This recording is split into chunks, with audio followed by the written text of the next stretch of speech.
Messieurs les rapporteurs, mes chers collègues, bonjour à toutes et tous. Notre commission est réunie ce matin pour la présentation du rapport de la mission d'information sur le prix de l'électricité, la compétitivité des entreprises et l'action de l'État, dont les rapporteurs sont M. Philippe Bolo et Maxime Lenné. Je rappelle que cette mission avait été créée par notre commission le 9 avril dernier et a donc travaillé sur ce sujet sensible pendant près de 6 mois en effectuant évidemment, comme tout le temps, plusieurs dizaines d'auditions. Le projet de rapport vous a été transmis hier et va vous être présenté par nos collègues rapporteurs que je remercie également pour l'important travail et je mesure la masse d'informations et d'auditions que vous avez dû faire pour cela.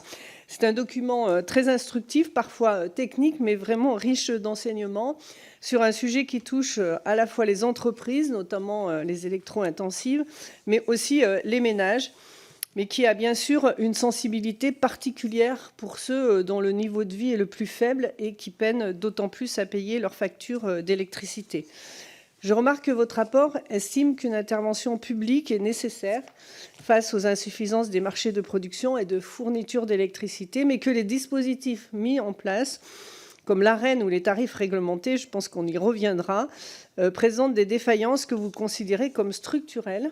Vous estimez à cet égard que la crise de 2022 a servi de révélateur de ces difficultés très importantes et vous soulignez à quel point le prix de l'électricité est déterminant pour la compétitivité de nos entreprises. C'est d'ailleurs ce que soulignait hier encore le PDG de Saint-Gobain que nous avions devant notre commission, M. Benoît Bazin. Vous vous êtes efforcé de dégager des pistes qui permettraient notamment de rapprocher les coûts de production de l'électricité et le prix final payé par le consommateur. Et je note enfin que votre rapport comporte 19 propositions qui vous sont presque toutes communes et que vous aurez à cœur de nous présenter dans un instant. Elles abordent le sujet d'étude de la mission de façon très complète, puisqu'elles concernent à la fois les modalités générales de régulation des prix de l'énergie, les coûts de production par filière, la programmation énergétique, la mise en œuvre du versement nucléaire universel ou encore le recours aux flexibilités, à l'autoconsommation, à la sobriété et à l'efficacité énergétique, sans oublier évidemment la fiscalité de l'électricité et la protection des consommateurs. Donc, messieurs Bolo et Lenné, merci encore pour ce précieux travail. Je crois que c'était très important que nous puissions examiner ce rapport aujourd'hui pour qu'il soit vraiment inscrit et qu'il reste un support de travail pour la suite de nos travaux. Je vous cède donc la parole sur ce rapport très attendu pour une quinzaine de minutes au total que vous vous répartirez afin que nous entendions les orateurs de groupe ensuite, comme d'habitude, pour 3 minutes maximum, puis les questions individuelles pour 1 minute en vous demandant à chaque fois de vous efforcer de répondre autant que possible en 1 minute. Donc, je ne sais pas comment vous êtes organisés, messieurs, mais je vois que M. Bolo prend le micro, donc je lui laisse tout de suite la parole. Merci beaucoup, Madame la Présidente. Vous l'avez signalé à juste titre dans votre intervention, c'est d'ailleurs le titre de notre rapport. Et oui, le prix de l'électricité a un impact sur la compétitivité des entreprises. Et cette vulnérabilité des entreprises par rapport au prix de l'électricité, elle est variable. Et nous avons identifié dans le rapport 6 critères qui permettent de quantifier, ou du moins de diagnostiquer cette vulnérabilité. C'est évidemment le secteur d'activité, c'est évidemment aussi la part de l'électricité dans les coûts de production de l'entreprise, c'est le positionnement ou non de l'entreprise sur des marchés internationaux qui l'amèneraient à être en concurrence avec des prix, des concurrents qui auraient accès à de l'électricité moins chère. C'est aussi la nature de leur contrat de fournisseur, l'éligibilité aux dispositifs d'aide, et puis leur capacité évidemment à avoir des dispositifs de sobriété, donc de réduction de leur consommation. Cette exposition au prix de l'électricité, elle peut être directe ou indirecte. Nous l'avons identifié lors des auditions. Direct, c'est très clair, c'est plus on en consomme, plus ça coûte cher. Et évidemment indirect, lorsque les consommations intermédiaires nécessitent des quantités d'électricité non négligeables. On pense souvent aux grandes entreprises quand on évoque ce sujet de la vulnérabilité et du manque de compétitivité des entreprises face au prix de l'électricité. Mais la mission nous a montré que les petites entreprises, les plus petites, les TPE, les PME étaient également vulnérables. Et on se souvient tous ici dans cette salle de ce que nous avons vécu avec les boulangers, chacun dans les circonscriptions que nous représentons, montrant que même les plus petites entreprises sont sensibles au sujet. Et que nous demandent-elles, ces entreprises? C'est très simple, un besoin de stabilité, de prévisibilité et des prix plus abordables. Et la crise de 2022, vous l'avez aussi dit, Madame la Présidente, et la fin de l'Arenh sont des révélateurs très importants sur cet impact possible des prix de l'électricité sur la compétitivité des entreprises. Souvenons-nous que durant la crise 2022, les prix avaient atteint des records, jusqu'à 500 € le mégawattheure, avec pour d'autres des multiplications par 5 ou par 10 de leur facture électricité. Aujourd'hui, si le prix est revenu à 60 à 70 € par mégawattheure, ils n'ont jamais retrouvé ces prix, leur niveau d'avant-crise. Alors nous avons aussi regardé comment situer ces prix d'électricité en France, comparativement à ce qui se passe en Europe et comparativement à ce qui peut se passer ailleurs dans le monde. Si les prix français sont compétitifs par rapport en comparaison avec les prix européens, ce n'est pas exactement le cas lorsqu'on va un peu plus loin et lorsqu'on peut se projeter sur ce qui se passe au Japon, aux USA et en Chine. Quelques chiffres. Vous savez que alors c'était des moyennes sur 2023, si je ne me trompe pas. 2024 plus exactement, le prix moyen en France est de 23 centimes d'euros le kilowattheure, alors qu'il était de 31 centimes au Royaume-Uni, de 32 centimes en Allemagne, et pour une moyenne européenne de 25 centimes, montrant la compétitivité du prix France. En revanche, par rapport à d'autres concurrents économiques, le Japon, les USA et la Chine, là, on est plus cher. 17 centimes au Japon, 9 centimes, presque 10 aux États-Unis, et 9 centimes, 8 centimes en Chine. À noter que beaucoup de ces pays ont d'ailleurs des politiques de réglementation des prix de l'électricité, expliquant sans doute ces prix inférieurs. Pour terminer sur cette première partie de notre rapport, quels sont les déterminants de la facture d'électricité? Eh bien, c'est très connu, donc très rapidement, la fourniture, l'acheminement et les taxes, avec, pour ces deux dernières composantes, l'acheminement et les taxes, des possibilités de réduction pour certaines entreprises. La fourniture, vous le savez tous, quelques éléments clés. Ça recouvre beaucoup de choses différentes. C'est une estimation de 2024, c'est 73% du montant hors taxe de la facture des entreprises. Ça a diminué de 30% par rapport à 2023, mais ça reste quand même 2 fois plus important qu'en 2021. Ça dépend, c'est-à-dire que ce montant de fourniture dépend évidemment du type de contrat, en termes de puissance, de durée et d'indexation des prix.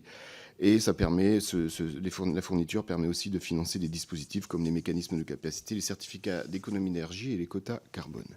La deuxième partie de la facture, c'est l'acheminement, qui correspond au tarif d'utilisation des réseaux publics d'électricité, que vous connaissez aussi toutes et tous, qui permet le financement des coûts de RTE et de Enedis, et dont le montant dépend du raccordement, s'il a lieu au réseau de transport, au réseau de distribution. Et certaines catégories d'entreprises ici aussi bénéficient d'abattements. Et s'agissant des taxes, eh bien, vous les connaissez, c'est l'ACCIS qui permet de financer la péréquation tarifaire dans les zones non interconnectées, le CAS-FACé et les taxes locales d'électricité, la contribution, la CTA et puis la TVA. Je passe la parole à Monsieur Lenné. Merci Monsieur Bollot, chers collègues. Madame la Présidente, chers collègues, d'abord merci d'être présents ce matin. Merci au bureau de cette commission d'avoir permis que nous présentions finalement un peu en catastrophe notre rapport pour être sûr qu'il puisse être officiellement déposé à l'Assemblée. Merci à Philippe, mon collègue avec qui nous avons très bien travaillé pendant 6 mois, ainsi qu'à Madame Ménoré, l'administratrice qui nous a accompagnés. Alors, je vous présente rapidement la deuxième partie qui concerne la régulation publique indispensable mais défaillante pour combler les lacunes du marché d'électricité, parce qu'en fait, ce qu'on a bien compris à travers nos travaux, c'est que donc on a des mécanismes de marché, des marchés européens d'ailleurs qui se divisent en 2 catégories, un marché spot qui permet d'équilibrer l'offre-demande de la veille pour le lendemain, et puis des marchés à terme qui permettent aux fournisseurs de se couvrir plutôt à un horizon mensuel ou annuel. Alors ça fonctionne pour réussir l'équilibre offre-demande, qui est évidemment un impératif physique de l'équilibre du réseau, mais qui ne permet pas de rémunérer en fait au coût de production, et qui fait qu'à la fin, un consommateur français, sur sa facture, eh bien, il ne paye pas l'électricité au prix qu'elle coûte à produire du point de vue du mix électrique français. Donc ça pose évidemment un problème. Alors on dit souvent que le prix de l'électricité reflète le prix du gaz. Là-dessus, on a eu permettez-moi l'expression, de sons de cloche un tout petit peu différents, mais en fait qui ne parlent pas tout à fait de la même chose. La CRE donc, a regardé les périodes durant lesquelles l'électricité en France est effectivement corrélée sur le prix du gaz. En 2023, nous n'étions plus qu'à 23%, mais RTE continue de dire qu'à l'échelle européenne, en fait, et malgré la réforme du market design dont on parlera tout à l'heure, 75% du temps, les prix d'électricité vont être corrélés sur les prix du gaz, à cause de ce mécanisme que je n'ai pas décrit, mais vous savez, du merit order qui fait que, eh bien, quand on a plus de demandes que d'offres, il faut appeler les dernières centrales qui sont les dernières centrales fossiles, qui fonctionnent en général au gaz et qui sont les plus chères parce que le gaz est cher. Et le merit order, c'est le choix de la politique européenne, ça a été de dire que tout le monde paye l'électricité à ce prix-là, et donc quelles que soient les capacités de production. Donc à la fin, on a quand même un consommateur français qui est floué, et puis surtout, on a une très grande volatilité des prix, ce qui est évidemment un problème pour investir. Je pense aux entreprises. On a rencontré tout type d'entreprises, du boulanger à l'aluminier, et tous nous ont dit la même chose, et donc des problèmes pour décarboner aussi leur process de production. Et RTE nous dit qu'à l'heure actuelle, il y a plein de projets de raccordement qui sont dans les tuyaux et en fait qui sont très importants. Je crois qu'on parle de les projets de raccordement, c'est 2 fois les capacités industrielles installées en France, mais qui sont pour l'instant plutôt à l'arrêt, en tout cas beaucoup, précisément parce qu'il n'y a pas de visibilité sur ce prix d'électricité. Et puis ça donne l'apparence aussi, ce merit order, que les énergies renouvelables coûteraient très cher, alors qu'en fait, elles coûtent quasiment rien une fois que c'est installé. À la production, en termes de fonctionnement, ça coûte très peu cher. Mais comme c'est aligné sur le prix du gaz, on a l'impression que ça coûte extrêmement cher. Donc, ça les fait pâtir d'une mauvaise image. Et parfois, ça se traduit par des abandons de projets. Vraiment, les entreprises qu'elles nous ont réclamé, l'ensemble des consommateurs, parce que notre rapport était censé porter d'abord sur les entreprises, mais avec Philippe, nous avons eu à cœur de regarder ce qui se passait aussi pour les ménages ou pour les collectivités, et tout ce qu'ils réclament, c'est de la visibilité et de la stabilité, et je crois qu'on est assez d'accord pour dire que l'électricité n'est pas une marchandise, mais un bien de première nécessité. J'ai beaucoup parlé du marché côté production, mais côté fourniture, donc marché de détail, parce que là j'ai plutôt parlé des marchés de gros, on a une ouverture à la concurrence qui nous laisse, en tout cas nous, assez perplexes quant aux bénéfices qu'elle aurait pu apporter, que ce soit en termes de prix, que ce soit en termes de services. Et ce qu'on a vu aussi se déployer, c'est des pratiques abusives et même parfois déloyales. Et je crois que les ménages comme les TPE, les PME ne veulent pas devenir demain des traders, ou même aujourd'hui des traders de l'électricité. Ils sont face à une multitude de fournisseurs, à des contrats complexes, et ça amène évidemment un certain nombre de litiges. Alors, pour pallier ces défaillances, il y a un certain nombre de dispositifs qui ont été mis en place. Je vais les citer sans rentrer dans le détail, puisque après Philippe va pouvoir en faire l'analyse, mais évidemment le mécanisme de l'Arenh qui s'arrête au 31 décembre et qui a justifié qu'il y a un nouveau mécanisme, le versement nucléaire universel qu'on va détailler tout à l'heure, qui doit rentrer en œuvre au 1er janvier. Les tarifs réglementés de vente auxquels nous sommes très attachés. Les Français y sont très attachés. Tous ceux qui peuvent être éligibles, en fait, la plupart ont choisi d'y rester, mais c'est vrai que ces tarifs réglementés, leur mode de calcul a été modifié, intégrant davantage de parts de marché de gros que j'ai décrit tout à l'heure, et avec le principe de la contestabilité qui fait que, en fait, on force EDF à vendre son électricité plus cher que ce qu'elle ne coûte en réalité pour permettre à des fournisseurs alternatifs d'exister. Et dans ces TRV, ces tarifs réglementés de vente, on voit que les droits ARENH représentaient en 2024 près de 59% du volume de consommation des clients au TRV. Donc si demain l'ARENH disparaît, on peut quand même s'interroger sur ce qui va se passer pour les factures. En tout cas, nous sommes attachés au principe des TRV et au lissage sur 24 mois qui permet de lisser les yo-yo du marché. Et puis, je vais m'en arrêter là. Juste signaler qu'on n'a pas beaucoup détaillé, mais on a quand même regardé un peu ce qui se passait pour les mécanismes de capacité, mécanismes d'ajustement qui sont là aussi pour essayer d'équilibrer l'offre et la demande, mais qui sont là aussi pour rémunérer des acteurs parce que le fonctionnement du marché, ne le permet pas spontanément. Et donc, on voit bien qu'avec ces mécanismes de marché à tous les étages, on est obligé d'inventer des pansements partout pour essayer de rattraper ce qui ne marche pas. Est-ce que c'est à moi ? Non, c'est à toi, Philippe. Donc, je te recède la parole. Merci beaucoup. Oui, Effectivement, mon collègue Maxime Lenné vient de le souligner. Pour pallier à un certain nombre de défauts du marché, on est obligé d'avoir une régulation et une intervention publique. Et il apparaît, ça a déjà commencé à être dit, qu'elle était défaillante. Et nous avons identifié au moins trois points de défaillance qui méritent de vous être présentés ce matin. Le premier, c'est l'Arenh. Maxime Lenné vient de vous le dire, on a un sujet avec l'Arenh. Il a été débattu dans cette commission à de très nombreuses reprises. Et Madame la Présidente a notamment eu l'occasion de s'en emparer à plusieurs reprises. Ces défauts sont les suivants. Un dispositif optionnel et asymétrique. Quand les prix bas, l'Arenh n'est pas intéressant. Quand les prix sont hauts, l'Arenh est intéressant. Et en tout cas, quand on sollicite l'Arenh, c'est souvent en défaut des intérêts d'EDF qui est tributaire donc de ces fluctuations de la demande. Ensuite, on a le sujet de l'écrêtement, puisque les demandes adressées à EDF dépassent le plafond et que finalement, après, eh bien, ceux qui sont... on ne peut pas aller au-delà de ce plafond et ceux qui doivent aller s'approvisionner sur le marché pour pouvoir répondre à leurs promesses de vente, eh bien, le font à des prix élevés, puisque c'est en plus la connaissance des écrêtements se fait au dernier moment. Il faut aller chercher sur des marchés à des prix élevés. Là, notre défaut, c'est l'absence de réévaluation du prix de vente. Et puis aussi, parce qu'il faut quand même le dire, au moment de la mise en place de l'Arenh, il y avait une contrepartie qui avait été exigée de la part de ceux qui en étaient les bénéficiaires, c'était de développer des capacités de production, ce qui n'a pas été fait. Reconnaissons-le aussi, ce qui n'a pas été contrôlé par l'État, et peut-être que si ça avait été mieux contrôlé, ça aurait été fait.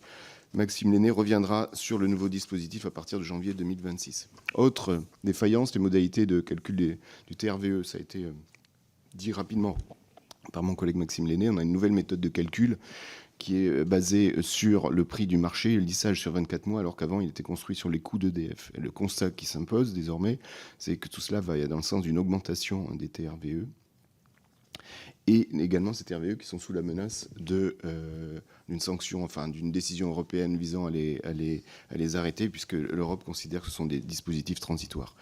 Troisième point important à regarder qui mériterait d'être corrigé, c'est le soutien aux énergies renouvelables avec les limites du complément de rémunération. Vous savez que ce complément de rémunération, il fait l'écart entre le tarif garanti d'achat au producteur et le prix. Mais le prix, c'est le prix du marché. Donc finalement, on intègre dans les recettes et les charges de l'État les variations du prix du marché, ce qui nécessite d'être regardé aussi de près. Et on a aussi sur les énergies renouvelables, avec l'augmentation des capacités, des prix négatifs lorsque l'offre est surabondante par rapport à la demande, avec une difficulté à stopper les productions, et aussi, parce qu'il faut le dire, des producteurs qui ont des obligations d'achat dont ils bénéficient alors que les prix peuvent être négatifs. Donc cela, voilà, ce sont des éléments importants à souligner.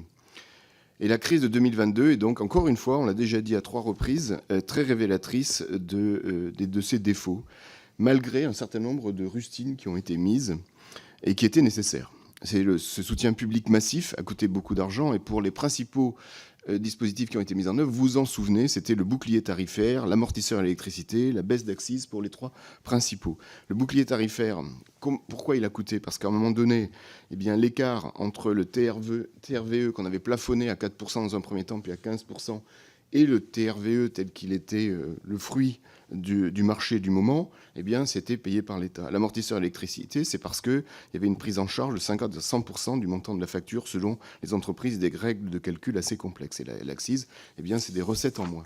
Il y a évidemment d'autres dispositifs, j'en ai cité que 3, le chèque énergie, l'augmentation de plus de 20 TWh de l'Arenh.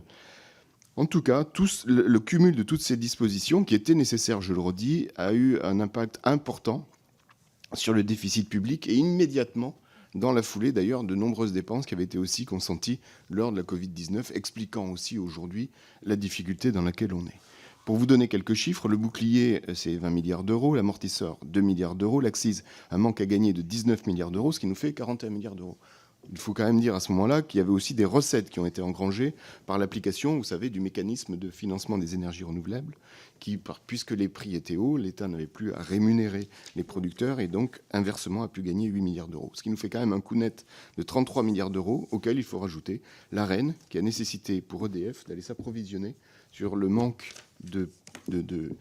d'électrons qu'il avait donné aux fournisseurs sur le marché, qui va coûter 5 milliards d'euros. Le bilan de tout cela est très simple, dispositifs coûteux et qui n'ont pas finalement intégré, qui montrent que malgré leur mise en place, on a de manière structurelle des défauts dans la régulation des prix. des effets d'aubaine possibles pour les fournisseurs, puisqu'on peut aussi noter une absence de contrôle de la CRE sur les compensations financières et les baisses de prix, des dispositifs complexes qui ont échappé à certaines entreprises qui avaient vraiment des difficultés à les mettre en place, et ça n'a pas résolu la situation des entreprises qui sont encore aujourd'hui bloquées par des contrats qui leur sont défavorables. Merci Philippe. Alors, donc on l'a dit, le dispositif de l'Arenh s'arrête au 31 décembre et donc l'État a été obligé d'inventer un nouveau dispositif de régulation. Alors, une régulation qui, à mon sens, n'en est pas vraiment une et qui n'a pas convaincu grand monde parmi les personnes que nous avons auditionnées. Une réforme qui s'inscrit dans celle au niveau européen du market design, qui avait des objectifs généreux, mais finalement qui n'a pas tenu compte et qui n'a pas remis en cause tous les défauts des mécanismes de marché qu'on a déjà longuement décrit. Le gouvernement de l'époque, 2023, avait négocié au niveau européen le fait de pouvoir recourir à des contrats pour différence pour financer les investissements dans le nouveau nucléaire et dans le nucléaire existant, mais finalement, ce n'est pas l'option qui a été retenue. Et là, on partage un peu les interrogations de nos collègues sénateurs qui n'ont jamais eu de réponse probante à pourquoi finalement on n'avait pas retenu l'option du CFD. Alors on nous a dit, on avait peur du retour du projet Hercule, vous savez, le fait de saucissonner EDF. On nous disait qu'un CFD, ce serait limité au coût de production, ce qui veut dire qu'EDF n'aurait pas pu retirer des profits qui lui permettraient ensuite d'investir dans de nouvelles capacités, et que donc il y avait l'opposition d'EDF d'un côté. Mais ce qu'on a compris également, c'est que du côté du gouvernement, il y avait le souhait de challenger EDF pour éviter, qu'il y ait une forme de laxisme qui reproduise le fiasco de Flamanville et d'intéresser EDF finalement à l'efficacité dans les nouveaux projets de nouveaux nucléaires. Donc nous, ce qu'on réclame en tout cas sur ce point, c'est de la transparence. Je note ce matin qu'il y avait une brève qui signalait que finalement du côté de l'administration et peut-être même d'EDF, on souhaitait réétudier cette option du contrat pour différence pour financer les nouveaux investissements et pour mettre en place une régulation. Donc l'accord entre l'État et EDF finalement signé par Monsieur Raymond, enfin signé, pas signé, c'est aussi nos collègues du Sénat qui l'ont montré. Quand ils ont retrouvé le document, il n'y avait pas de signature. Monsieur Raymond et Monsieur Le Maire en novembre 2023 promettaient un prix cible de 70 €, mais finalement, enfin prix cible, on n'a jamais très bien compris ce que ça voulait dire, et il n'y avait rien dans le dispositif qui garantissait qu'à un moment, des consommateurs payent 70 € du mégawattheure. On rappelle quand même que la disposition du versement nucléaire universel que je vais développer était contenue dans le PLF de l'an dernier, qui finalement a été imposé par 49.3, et que nous, en tout cas, on réclame qu'il y ait un projet de loi ou une proposition de loi dédiée à discuter sereinement des prix de l'électricité. Dans cet accord, Le Maire Raymond, il y avait deux grandes parties. Il y a les parties des contrats de moyen et de long terme. Vous savez, les CAPEN, les CNS, les contrats à 4 ou 5 ans. Je ne développe pas ici. Je voudrais plutôt me concentrer sur le fameux versement nucléaire universel dont on nous a dit, je crois que la formule qui résume le mieux, c'est que c'est un parapluie placé trop haut et percé de toutes parts. En fait, on est quand même sur une exposition aux mécanismes de marché, puisque demain, EDF va vendre toute son électricité d'origine nucléaire sur les marchés. Les fournisseurs vont aller l'acheter sur les marchés et la revendre aux consommateurs. Donc tout ce qu'on a décrit sur le marché, en fait, continue d'exister, et on aurait un seuil de taxation, c'est-à-dire quand EDF va faire des profits sur ses ventes d'électricité nucléaire, à partir d'un certain seuil, on taxerait ces profits pour les reverser sous forme de minoration sur les factures des différents consommateurs. Mais en vérité, on a des seuils qui sont complètement à la main du gouvernement, qui doivent intégrer un certain nombre de paramètres, dont l'investissement dans le nouveau nucléaire. Il y a des décrets qui viennent d'être sortis avec un petit peu de retard, mais finalement validés par la CRE. Et on se rend compte que, d'une part, il n'y a aucune garantie pour EDF, puisqu'il n'y a pas de plancher de ce côté-là. Donc pas de garantie sur les revenus d'EDF et sa capacité à financer ses investissements. Et la CRE vient de dire que les coûts du nucléaire existant pour les 3 ans qui viennent, ce serait autour de 60 € du mégawattheure, et qui pourrait valoriser sa production à 65 €. Donc en fait, avec 5 € de profit par mégawattheure, on ne voit pas bien comment il pourrait financer ces nouveaux investissements. Et d'une certaine manière, on organise l'opposition entre EDF et les Français, puisque EDF a intérêt à ce que les prix de marché grimpent pour faire des profits, tandis qu'évidemment, les consommateurs n'ont aucun intérêt à ce que ça grimpe, puisque les seuils de taxation vont être placés très haut. Je dirais même, si vous voulez bien me passer cette expression, en fait, on est en train de refiler la patate chaude au prochain, puisque si les prix sur les marchés sont relativement stables, autour de 60-70 euros du mégawattheure pour les 3 ans qui viennent, en fait, c'est sur la période précédente qu'on devra mettre un seuil de taxation très haut pour permettre à EDF d'engranger les profits qu'il n'aura pas pu faire sur la période récente pour ensuite investir. Voilà. Et on a aussi de grandes interrogations sur la ventilation de ce fameux VNU sur l'ensemble des factures. Voilà pour cette partie. Je sens que nous sommes très longs. Donc, j'accélère. C'est encore à moi. Donc, dernière partie. Des prix d'électricité tributaires de nos choix de politique énergétique. On est très, très long. Mais c'est un très, très beau rapport. Et puis, ça m'ennuierait que nos collègues se soient levés pour rien ce matin, quand même. Alors,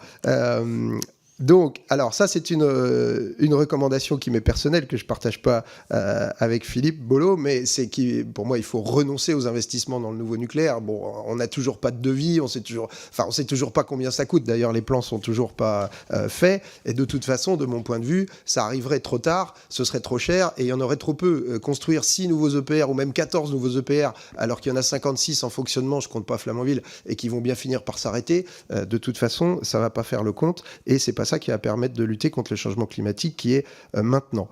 Par contre, la recommandation que nous partageons, c'est de mandater la Cour des comptes pour expertiser le devis qu'EDF normalement devrait rendre, et qu'on s'appuie sur cette expertise avant de déclencher la décision finale d'investissement dans les nouveaux réacteurs. Ce que nous partageons également, c'est l'idée de rapprocher les factures des coûts de production et pour ma part, de revenir à des tarifs réglementés qui reflèteraient les coûts du système électrique français. Le CSEC d'EDF que nous avons auditionné nous a fait une proposition, qu'il a travaillé avec un cabinet, et qui ferait qu'on paierait l'électricité à 17 centimes du kilowattheure TTC. On ne va pas le détailler là. Et après, il y a...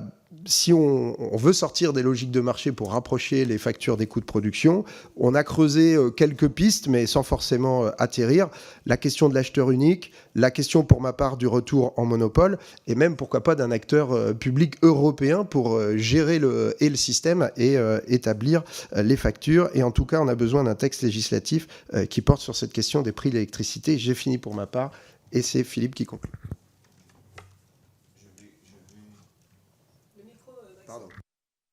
Je vais donc conclure. Oui, Madame la Présidente, on est un peu long, mais le rapport fait 133 pages. Et un quart d'heure pour 133 pages, ça fait à peu près 10 pages par minute. On vous laisse 30 minutes. Alors, écoutez, je vais conclure. Voilà, donc vous avez compris qu'il faut absolument des politiques de soutien à la compétitivité des prix. Mais pour cela, il y a un prérequis que vous avez aussi senti venir au travers de nos différentes prises de parole. C'est il faut à un moment donné ajuster la capacité de l'offre à la capacité de la demande, et à quelle demande l'offre doit répondre. Et ça, c'est le job excusez-moi de l'expression, mais de la programmation énergétique qui repose sur 2 jambes, la LPEC et la PPE. On peut quand même dire aujourd'hui que ce dispositif est légèrement en souffrance. Et c'est bien ce duo-là qui est capable de nous dire quels sont les objectifs de production, donc nos volumes d'appel d'offres, quels sont les paramètres de réglage du VNU. Maxime Lenné vous a dit combien ils étaient importants. Quelle est la trajectoire d'économie d'énergie. Donc nous appelons également à une recommandation sur un projet de loi de programmation énergie et climat, c'est-à-dire qu'il faut à la fois regarder la production d'électrons, le prix, les impacts sur le prix, mais aussi les obligations qui sont les nôtres d'arrêter la dérive climatique. Ce qui va aussi de pair avec une autre recommandation qui est celle de développer de nouvelles capacités d'énergie renouvelable, et puis d'autres paramètres qui rentrent dans cette capacité que nous aurons à ajuster l'offre et la demande avec l'anticipation de l'arrêt et de la durée de vie encore existante du fonctionnement du nucléaire historique, l'accélération la sortie de l'accélération du soutien à l'électrification de l'industrie.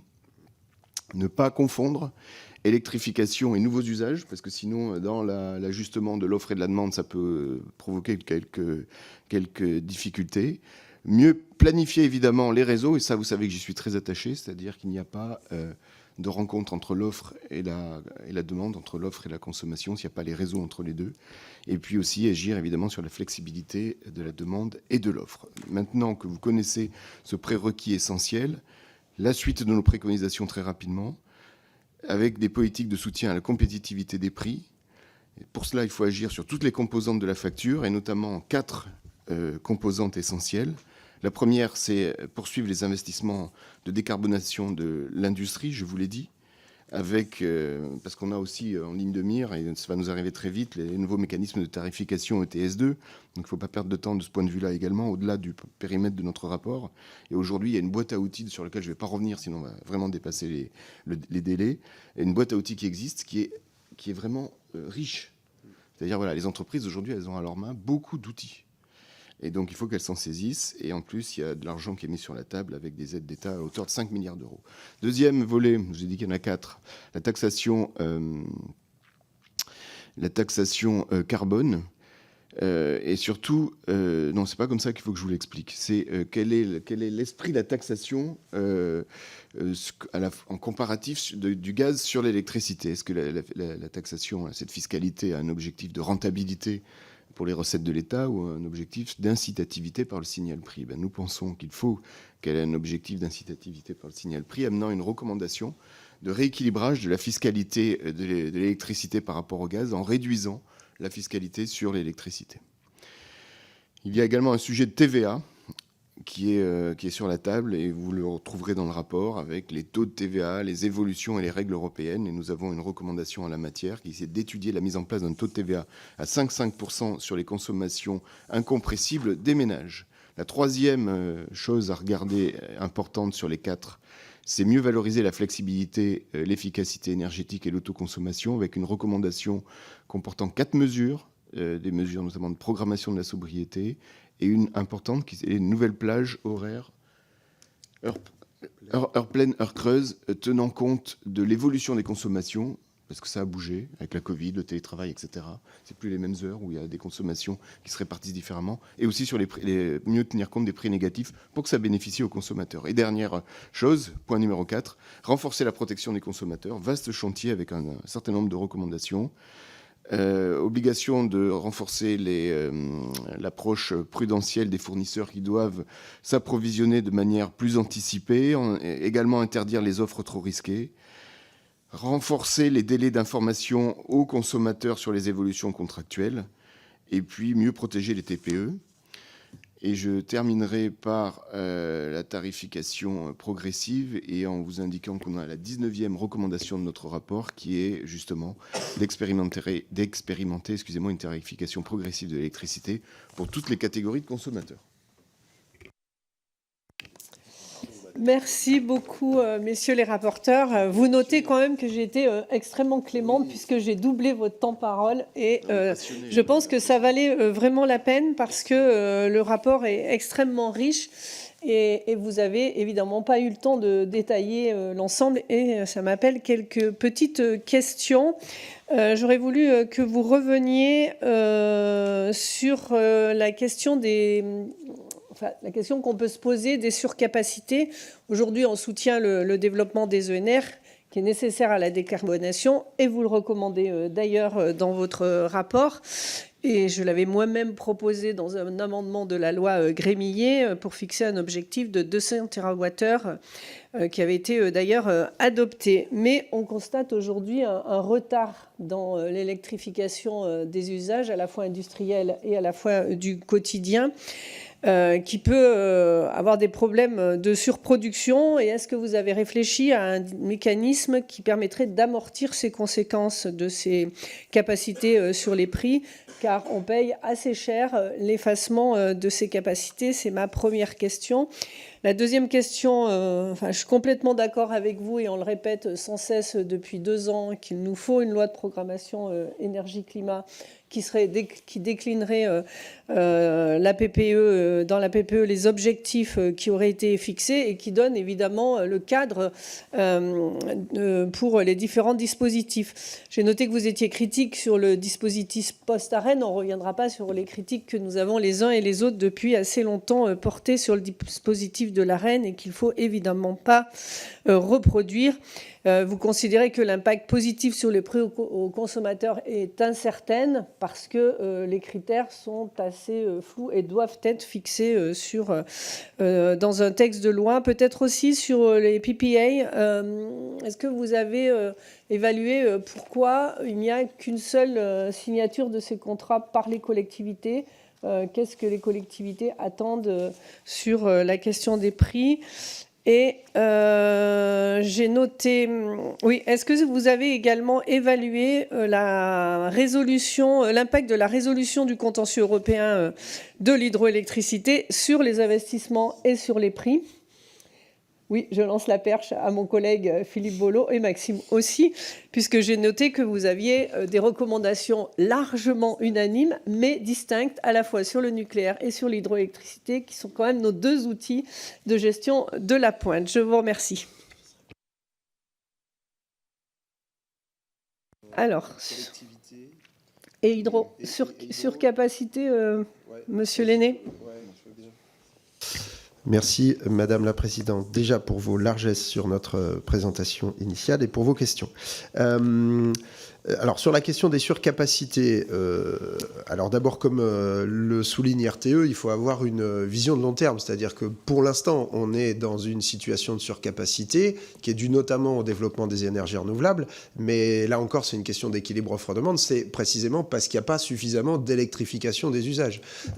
Voilà. Donc, ce qu'il faut déjà, c'est maintenir les politiques d'électrification des usages. Et électrification des usages, c'est bien ne pas chercher à augmenter la consommation d'électricité en dehors d'autres objectifs, mais c'est de remplacer des usages fossiles par des usages décarbonés. Typiquement, le soutien au passage à la voiture électrique, le leasing social, ça c'est une bonne nouvelle, mais il faut qu'il soit à l'échelle pour permettre que ça se fasse. Et la deuxième chose, est-ce qu'on a imaginé des mécanismes du coup pour pallier ? Moi, je n'ai pas développé, mais sur la question du monopole, que je pense qu'il mériterait d'être étudié, en fait, si on a un monopole sur la production, on peut mutualiser l'ensemble des coûts de production. Et donc, on peut faire en sorte que toutes les capacités de production soient rémunérées correctement, en fait, pour rendre les services qu'il faut qu'elles rendent au moment où il faut qu'elles rendent.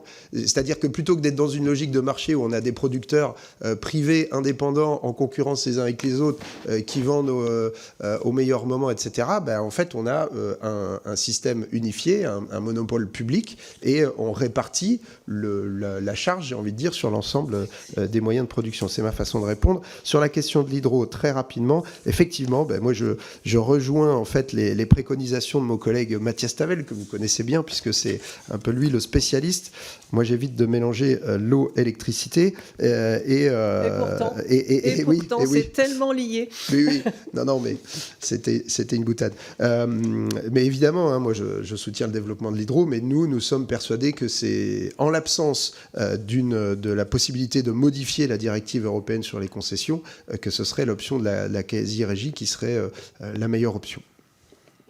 Merci beaucoup. Je laisserai mon collègue Philippe Bolo répondre plus précisément parce que ma question, elle était l'évaluation de l'impact de la résolution de la sortie du contentieux à la fois sur l'investissement et sur les prix aux consommateurs. Merci. Monsieur Bolo. Oui, alors déjà avant de vous répondre sur ce point particulier, oui, effectivement, il nous faut cette LPEC. D'abord, c'est la loi. Donc il faut la LPEC et la PPE, parce que vraiment c'est un sujet central, on vous l'a dit à plusieurs reprises, il faut on arrivera à maîtriser les prix, à avoir des prix proches du coût de production lorsqu'on sera sûr de la rencontre de deux courbes qui sont la courbe de l'évolution de la demande de consommation et l'évolution de la courbe de production. Pour revenir à l'hydro, oui, il y a un effet positif. La sortie des prix contentieux ouvre enfin, et vous connaissez le sujet mieux que moi, Madame la Présidente, ouvre enfin la possibilité de relancer les investissements. Alors quand on a dit ça, évidemment, on va nous dire investissement égale coût, parce qu'il va falloir les réaliser. Certes, il va falloir les réaliser. Après, ça veut dire que pour finalement, ça n'est pas trop d'incidence sur les prix, il faut une durée d'amortissement intéressante. Donc c'est aussi la sortie du précontentieux qui est absolument nécessaire pour cela. Mais finalement, il faut aussi considérer ces investissements comme une augmentation de la capacité de production, donc de la quantité d'électrons qui vont pouvoir être produits et livrés. Et puis c'est aussi, et vous le savez, on l'a vu en faisant les visites au travers de la mission d'information sur l'hydroélectricité, c'est aussi des gains d'efficience. C'est-à-dire que voilà, ce sont des coûts qui vont être amortis sur une production supplémentaire, mais sur une efficience plus grande. Et donc tout cela est évidemment favorable, directement et indirectement au prix de l'électricité, parce qu'il ne faut aussi jamais oublier que cette hydroélectricité, elle est absolument essentielle dans la capacité de production électrique française, de par ses caractéristiques. C'est une énergie stockable, une énergie pilotable, une énergie d'équilibre du réseau, complémentaire au nucléaire. Donc pour toutes ces raisons cumulées, je pense que la sortie des contentieux est utile du point de vue du prix de l'électricité. Merci beaucoup, messieurs les rapporteurs. Je vais maintenant donner la parole à Maxime Amblard pour le Rassemblement national pour 3 minutes maximum pour que nos rapporteurs puissent répondre. Merci. Merci Madame la Présidente, messieurs les rapporteurs, chers collègues. Il y a aujourd'hui un constat qui saute aux yeux de tous ceux prêts à les ouvrir. Le prix que paient les Français pour leur électricité n'est plus en phase avec le coût réel de sa production. Et pourtant, grâce à une vision et un courage d'après-guerre de qualité qui semble avoir déserté nos gouvernements de plus en plus éphémères, la France s'est dotée d'un parc nucléaire et hydraulique capable de fournir près de 90% de notre mix avec une électricité compétitive et décarbonée parmi la meilleure au monde. Alors où est l'arnaque ? D'une part, dans la fourniture, dans le coût de la fourniture. Au lieu de faire de ce parc un atout stratégique, des décisions idéologiques ont enfermé la France dans un marché européen de l'électricité dont l'absurdité n'a cessé de tirer ses coûts vers le haut depuis sa création. Quand le coût de production du nucléaire se situe entre 50 et 60 euros par mégawattheure, les prix à terme y demeurent bien au-dessus et sont très volatiles. J'en veux pour preuve la douloureuse crise de 2021-2022 avec des prix à terme atteignant 200, 300, 400 voire 500 euros par mégawattheure. D'autre part, dans le soutien aux énergies intermittentes et les taxes, depuis l'an dernier, cette part est devenue la première composante de la facture d'électricité devant la fourniture ou l'acheminement. Outre une TVA abusivement élevée pour ce qui est pour autant caractérisé dans le Code de l'énergie comme un produit de première nécessité, 10 à 12% de la facture finale proviennent de l'accise sur l'électricité qui finance la perfusion continue des énergies intermittentes à coût de milliards d'euros. Mises bout à bout, toutes ces gabegies font que les Français paient aujourd'hui en moyenne leur électricité 5 fois plus cher que le coût de production du nucléaire. Et le résultat est doublement catastrophique, une perte de compétitivité pour nos entreprises et une pression insupportable sur le pouvoir d'achat des ménages. L'électricité doit redevenir un atout stratégique et non un handicap économique. Cela implique donc 3 décisions politiques majeures. Premièrement, baisser les prix de l'électricité, évidemment, les baisser en rompant avec le dogme européen du merit order qui a aligné 75% du temps les prix spot de 2024 sur ceux du gaz et fait perdre à la France son avantage compétitif. Les baisser en rétablissant une tarification nationale régulée, fondée pour l'essentiel sur le coût de production de notre mix nucléaire et hydraulique amorti, et les baisser en réduisant immédiatement la TVA sur l'électricité, mesure du programme de Marine Le Pen, et je suis bien content que vous la réappropriez. Deuxièmement, garantir des contrats stables et compétitifs sur le long terme à nos entreprises pour permettre la réindustrialisation. Et troisièmement, investir massivement dans des capacités pilotables décarbonées, nucléaire, hydraulique, biomasse, pour sécuriser notre approvisionnement futur. Sur l'énergie, l'idéologie et la compromission ont déjà trop coûté. Seul compte désormais la vérité des faits et le courage de l'action. Car sans approvisionnement stable, sans production soutenable et sans prix abordable, il n'y aura ni électrification des usages, ni souveraineté énergétique, ni prospérité nationale. Alors, messieurs les rapporteurs, 2 questions. Comment justifiez-vous, d'une part, la perfusion continue sous argent public d'énergie intermittente qui participe à faire gonfler les factures, fragilise notre réseau et qui, par définition, ne seront jamais amorties, et d'autre part, que la France, malgré l'atout de son parc nucléaire et hydraulique, continue de payer son électricité la majeure partie du temps au prix fixé par le gaz allemand, espagnol ou italien. Je vous remercie. Merci beaucoup. Monsieur Bollot. Alors, sur le sujet de la perfusion des ENR, vous avez aussi dit qu'il fallait avoir la vérité des faits. Quand vous me dites que l'accise, qui représenterait 10 à 12%, et la perfusion des énergies renouvelables, non, n'oublions pas une chose essentielle, c'est que l'accise finance aussi ce qui était avant à part et qui maintenant est dans l'accise, c'est 2 taxes locales, qui est la taxe sur la consommation finale la taxe communale sur la consommation finale d'électricité et la taxe départementale sur la consommation finale d'électricité, dont le produit, au moins de la taxe communale, va aux syndicats d'énergie locaux qui permettent de financer l'extension des réseaux pour justement le verdissement de nos industries, mais qui permet aussi, par exemple, à nos collectivités territoriales de pouvoir disposer d'aides pour améliorer la performance énergétique de leurs bâtiments, qu'il s'agisse d'écoles, de gymnases, etc. Donc vous voyez, l'accise, ce n'est pas exclusivement les énergies renouvelables. Merci, Monsieur Bollot. Donc je vais donner la parole à Madame Louise Morel pour le MoDem. Merci Madame la Présidente, Messieurs les rapporteurs, chers collègues. Je voudrais d'abord saluer au nom du groupe Les Démocrates la qualité de votre rapport d'information sur le prix de l'électricité, la compétitivité des entreprises et l'action de l'État. Votre rapport est fourni, particulièrement dense et je voudrais le dire aussi particulièrement utile dans un contexte où nous avons tous en mémoire la crise énergétique, démarrée notamment en 2022, qui a impacté les entreprises, les collectivités et les particuliers. Il y a un temps pour gérer les urgences et les crises, c'est ce que nous avons fait à ce moment-là, notamment dans notre commission, mais il y a aussi un temps où il faut prendre du temps pour mener une réflexion structurelle sur les mécanismes de fixation des prix. C'est ce que votre rapport fait. Je ne doute pas qu'il nourrira utilement la suite des travaux de cette commission et qu'à cet égard, il est important qu'il soit publié. Lors de la crise énergétique que nous avons vécue, l'un des enjeux qui revenait le plus, vous l'avez rappelé, c'est qu'au-delà de la hausse des prix, qui inquiétait légitimement les acteurs économiques, c'était le sujet de la lisibilité et de la transparence des mécanismes de fixation des prix de l'électricité pour pouvoir calculer ses coûts de production et envisager son activité au long cours, qui était l'enjeu central. Et dans ce moment-là, il est un comportement que je crois collectivement nous ne pouvons que regretter, c'est lorsque l'on a vu des entreprises françaises suspendre leur activité ou délocaliser ou mener une réflexion sur la délocalisation d'une partie de leur production, non pas faute de savoir-faire, mais faute d'un accès compétitif et stable à l'électricité.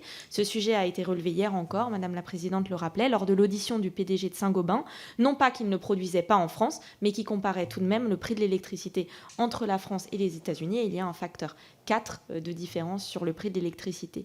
C'est une situation qui doit nous alarmer dans la mesure où on souhaite tous favoriser la production sur notre territoire national, relocaliser un certain nombre de savoir-faire et qui plus est faire tout cela en soutenant naturellement la décarbonation de notre économie pour atteindre la neutralité carbone. Le prix de l'électricité comme coût de production ne doit pas apparaître comme un frein à l'investissement en France. C'est l'une de nos positions au groupe Les Démocrates. Je voudrais revenir maintenant sur le contenu de votre rapport avec une remarque et 3 questions rapides. Une remarque d'abord, votre rapport insiste sur la nécessité d'une programmation énergétique claire, d'un mix durable et le développement de nouvelles capacités de production d'électricité à partir notamment d'énergies renouvelables. Je voudrais quand même rappeler qu'au groupe Les Démocrates, on soutient bien sûr ces exigences, mais aux côtés bien entendu du soutien à l'énergie nucléaire. Et permettez-moi de dire à monsieur le rapporteur Lenné que je regrette qu'il ne croit pas en cette ambition de la relance du nucléaire et en les nombreux talents français qui portent ces chantiers. Ce sont de grands ingénieurs, de grands techniciens et au groupe Les Démocrates, nous sommes fiers de les avoir dans notre pays. Et des questions très rapides ensuite. Votre rapport préconise de porter l'accord négocié avec EDF fin 2023. Je voudrais revenir sur un point précis. Vous proposez de fixer l'accord propose de fixer un prix de l'électricité stable dans le temps, mais si cela permet bien de garantir une lisibilité du prix, cela permettra-t-il d'être suffisamment agile en cas de nouvelle crise pour financer l'entretien du réseau, répondre au grand carénage? Et une toute petite question rapide, nous ne sommes pas nombreux ce matin, Madame la Présidente. Vous avez parlé beaucoup d'EDF, mais il y a aussi des fournisseurs locaux d'énergie. Je pense à Électricité de Strasbourg, étant alsacienne. Avez-vous des recommandations qui les concernent directement, car on a aussi des entreprises qui se fournissent aussi auprès d'eux? Et enfin, vous proposez des recommandations pour protéger les petites entreprises, comme la tarification progressive. Pourriez-vous la détailler, s'il vous plaît? Je vous remercie. Merci, Madame Morel. Monsieur Lenné, peut-être? Merci Madame la Présidente, merci Madame Morel pour vos questions. Alors d'abord une remarque sur le prix de l'électricité, la comparaison avec nos voisins européens et mondiaux. Alors je suis pas sûr qu'on soit dans un rapport de 1 à 4 avec les USA, tout considéré. Monsieur Bollot est passé rapidement sur le sujet, mais on nous a bien décrit à la DGEC la boîte à outils qui est à destination des entreprises et particulièrement des plus grosses. Il y a en fait des diminutions sur le TURP, il y a des diminutions sur l'accise qui fait que ça fait baisser leur facture de 30 € par mégawattheure. En fait, donc à la fin, si on est à un prix à 60 au départ sur les marchés, qu'on réduit de 30, on arrive à 30 et finalement ça finit par être à peu près compétitif avec les États-Unis, mais c'est vrai que ça coûte cher aux finances de l'État. Voilà, ça je vous le concède. Juste sur la question du nucléaire, vraiment qu'on se méprenne pas. D'abord, moi je vais pas dire que je remercie tous les matins les agents d'EDF quand je recharge mon portable, mais il se trouve que j'en connais plein. Il se trouve que j'ai grandi entre La Hague et Flamanville et que je connais plein de gens qui travaillent dans l'industrie nucléaire, des amis, de la famille, etc. Donc moi aussi je suis fier de cette entreprise publique et c'est la raison pour laquelle, d'ailleurs, j'aimerais que son statut soit protégé. Mais j'essaye de distinguer le nucléaire existant du nouveau nucléaire. Vraiment, nous, ce qu'on dit à la France Insoumise depuis un moment, c'est qu'il est urgent de planifier la sortie du nucléaire et de ne pas remettre un centime là-dedans. Et c'est le rapport de la Cour des comptes du mois de janvier qui dresse un bilan assez quand même accablant de l'EPR, et pas seulement à Flamanville, mais partout dans le monde, avec à chaque fois des retards et des surcoûts. Et le dernier rapport qui s'inquiète beaucoup de ce que ça pourrait donner sur le nouveau nucléaire. Et de toute façon, comme je l'ai dit tout à l'heure, trop cher, trop peu et trop tard. C'est dans 15 ans minimum qu'on aura 6 nouveaux EPR, alors que les 1,5 degrés, ils sont là, quoi. Merci. Merci beaucoup, messieurs les rapporteurs, chers collègues.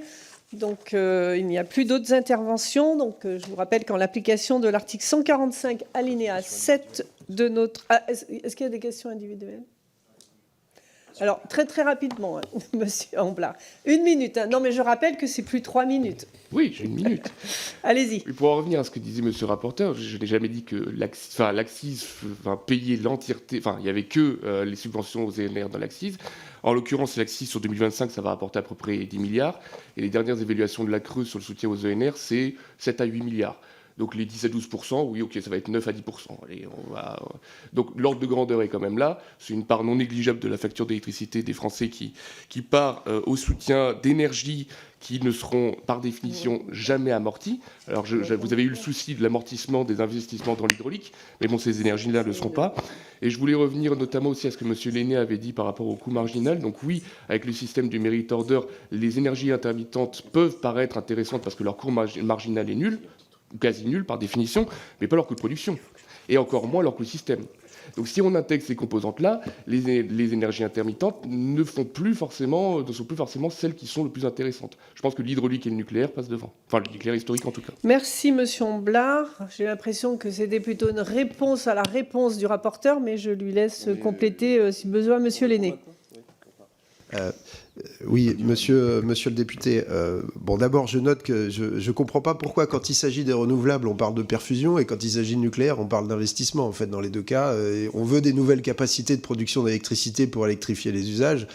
Donc, la vraie question, c'est de savoir, à la fin, qui est-ce qui paye ? Est-ce que c'est le consommateur à travers sa facture pour des nouveaux investissements, ou est-ce que c'est l'État ? Et ça, je trouve que c'est une discussion politique de haut niveau qu'on mériterait d'avoir à travers un projet de loi dédié. Et pardon, le reste m'échappe, donc je vais laisser là. Oui, Monsieur aussi, Bollot. quand même un petit complément. L'Axis, oui, des ENR. Mais je reviens sur le fait que c'est aussi la possibilité d'obtenir des financements pour nos syndicats d'énergie via le transfert d'une partie qui était anciennement la taxe communale sur la consommation finale d'électricité, et aussi, parce qu'il y a une réforme qui est en cours. Il ne s'agit pas de regarder le bien fondé de la réforme ou pas, mais en tout cas, si la réforme arrive à terme, c'est le CAS-FACÉ qui sera désormais financé aussi avec l'Axis. Et le CAS-FACÉ, vous savez, c'est ce compte d'affectation spéciale qui permet l'électrification rurale. Donc c'est aussi des moyens financiers pour que nos territoires ruraux aient des industries plus vertes et des réseaux de qualité, ils le sont déjà, mais encore mieux, accès à des infrastructures de recharge des véhicules électriques, etc. Et on sait les difficultés qu'il peut y avoir parfois entre la ruralité et le monde urbain sur ces sujets d'énergie. Merci, monsieur le rapporteur, de cette précision. Effectivement, le FACÉ est quelque chose d'extrêmement important pour la ruralité et la montagne. Madame Morel. Merci, Madame la Présidente. C'était juste pour revenir sur la dernière question. Au niveau de la tarification progressive, puisqu'on a certainement des chefs de PME, TPE qui nous regardent et qui sont aussi attentifs à nos travaux, est-ce que vous pourriez détailler un petit peu plus les modalités de votre recommandation là-dessus, puisque vous en parliez dans le rapport ? La tarification progressive pour Monsieur les petites Lenné et moyennes entreprises. Ou monsieur Bollot. Monsieur Lenné. Merci, Madame Morel, pour votre question. Sur la tarification progressive, effectivement, on l'a évoqué, mais c'est plutôt pour les ménages que pour les entreprises. Oui. Alors, c'est vrai qu'on s'est un tout petit peu écarté de l'objet initial du rapport qui nous avait été confié sur ce sujet-là, mais la tarifification progressive avait plus pensé pour les ménages. Par ailleurs, on a vu que c'est quelque chose qui avait déjà été testé avec la loi Brottes de 2013, et qu'il y avait des petites questions juridiques qui se posaient. C'est pour ça que je crois qu'on a mis une formulation qui dit étudier la faisabilité. Bon, mais sur le principe, on est quand même assez d'accord pour dire que l'électricité est un bien de première nécessité, les premiers kilowattheures indispensables à la vie devraient être accessibles à tous, et à l'inverse, renchérir les kilowattheures gaspillés, lutter contre le mésusage, parce que, encore une fois, on veut électrifier les usages fossiles et pas forcément augmenter bêtement la consommation, j'ai envie de dire. Ouais, vas-y, je vais laisser M. Bollot compléter. Comme vous l'a expliqué Maxime Lenné, il y avait eu une tentative avec la loi Brottes de 2013, mais elle avait été jugée peut-être inconstitutionnelle, je crois, parce qu'elle ne concernait que les consommateurs. Et nous, il s'agit bien de mettre tout le monde dans la balance. Alors, quant aux mesures pratico-pratiques de mise en œuvre, j'aurais tendance à vous dire que là, il a écrit que c'est une expérimentation, et que comme on appelle aussi de nos voeux des débats parlementaires pour cadrer les choses, c'est le débat parlementaire qui décidera ce qu'on met dedans. Merci, on en revient toujours à la même chose. Il nous faut une loi de programmation énergie-climat qui aurait dû être discutée depuis juillet 2023. Je vous propose maintenant, donc en application de l'article 147, alinéa 7 du règlement, de mettre aux voix l'autorisation de publier ce rapport. Et je précise bien que c'est une autorisation de publier le rapport, ce n'est pas une adhésion au rapport, comme quelquefois certains le laissent supposer.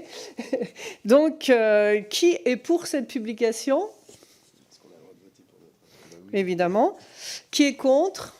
Donc, autorisation adoptée à l'unanimité. La publication du rapport est donc autorisée. Avant de clore la séance, je vous invite donc à nous rejoindre à la séance de la Commission des affaires économiques mardi prochain à 16h30 pour l'audition de Stéphane Séjourné, audition qui sera conjointe avec la Commission des affaires économiques du Sénat, ce qui est extrêmement rare.